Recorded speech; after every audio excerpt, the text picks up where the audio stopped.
ഇന്ന് ഞാൻ ഈ ഒരു കാർഡ്ബോർഡ് വെച്ചിട്ട് ഒരു ബോഹോ ആർട്ടാണ് ചെയ്തെടുക്കാൻ വേണ്ടിയിട്ട് പോകുന്നത്. അപ്പം നമുക്ക് ഈ ഒരു കാർഡ്ബോർഡ് കട്ട് ചെയ്തെടുക്കണം. നിങ്ങൾക്ക് വേണമെങ്കിൽ സ്ക്വയറിൽ തന്നെ കട്ട് ചെയ്തെടുക്കാം. ഞാനിവിടെ സർക്കിളായിട്ടാണ് കട്ട് ചെയ്തെടുക്കുന്നത്.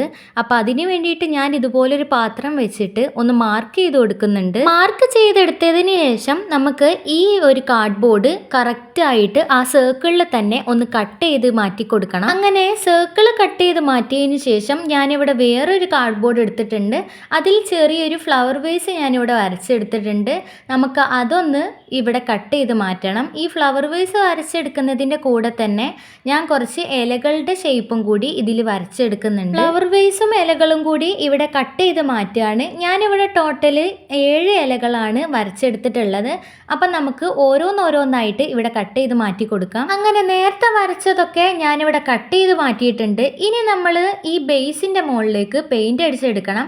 അപ്പോൾ അതിന് വേണ്ടിയിട്ട് ഞാനിതാ ഇതുപോലെ ഡയറക്റ്റായിട്ടാണ് പെയിൻറ്റ് കൊടുത്തിട്ടുള്ളത്. പക്ഷേ അത് ക്ലിയർ അല്ലാത്തതുകൊണ്ട് തന്നെ ഞാനിവിടെ ഗ്ലൂ തേച്ചതിന് ശേഷം വൈറ്റ് പേപ്പർ വെച്ചിട്ട് കവർ ചെയ്തെടുത്തിട്ട് അതിൻ്റെ മുകളിലാണ് ഞാനിവിടെ പെയിൻറ്റ് അടിച്ചെടുക്കുന്നത്. വൈറ്റ് പേപ്പർ ഒട്ടിച്ചതിന് ശേഷം ഞാൻ ഇതിൻ്റെ മുകളിലേക്ക് വീണ്ടും ഇതുപോലെ പെയിൻറ്റ് അടിച്ചു കൊടുത്തിട്ട് ഉണക്കാൻ വേണ്ടിയിട്ട് വെച്ചിട്ടുണ്ടായിരുന്നു. അങ്ങനെ ഇതാ നമ്മുടെ ബേസ് ഇവിടെ ഉണങ്ങി വന്നിട്ടുണ്ട്.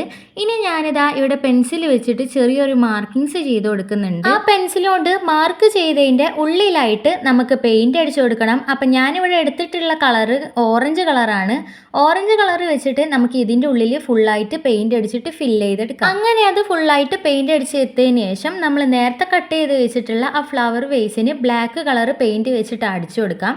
കൂടെ തന്നെ ആ ഇലകൾക്ക് ഗ്രീൻ കളർ വെച്ചിട്ട് കളറും കൊടുത്തിട്ട് നമുക്ക് അതും കൂടി ഒന്ന് ഉണക്കാൻ വേണ്ടിയിട്ട് വെക്കാം. അങ്ങനെ എല്ലാം കൂടി ഒന്ന് ഉണക്കി എടുത്തിട്ടുണ്ട്. ഇനി നമുക്ക് ഓരോന്നായിട്ട് ഈ ഒരു സർക്കിളിൻ്റെ മുകളിലേക്ക് ഒട്ടിച്ചെടുക്കാം.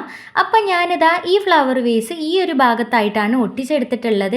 ഇനി ഞാൻ ലീവ്സ് ഇതുപോലെ അറേഞ്ച് ചെയ്ത് വെച്ചതിന് ശേഷം മാത്രമാണ് ഗ്ലൂ തേച്ചിട്ട് ഒട്ടിച്ചെടുക്കുന്നത്. അങ്ങനെ ലാസ്റ്റ് ലീഫും കൂടി ഇതിലേക്ക് ഒട്ടിച്ചെടുത്ത് കഴിഞ്ഞാൽ നമ്മുടെ ബോഹോ പെയിൻറ്റിങ് അവിടെ റെഡി ആയിട്ടുണ്ട്. തൂക്കിയിടാൻ വേണ്ടിയിട്ട് ഞാൻ ഇതുപോലെ ഒരു എലാസ്റ്റിക് ഇതിൻ്റെ ബാക്കിൽ അറ്റാച്ച് ചെയ്ത് കൊടുത്തിട്ടുണ്ട്. അപ്പോൾ എങ്ങനെയുണ്ടെന്ന് കമൻറ്റ് ചെയ്യുക. ഇഷ്ടമായാൽ ലൈക്ക് ചെയ്യുക. ചാനൽ സബ്സ്ക്രൈബ് ചെയ്ത് സപ്പോർട്ടും കൂടി ചെയ്യുക.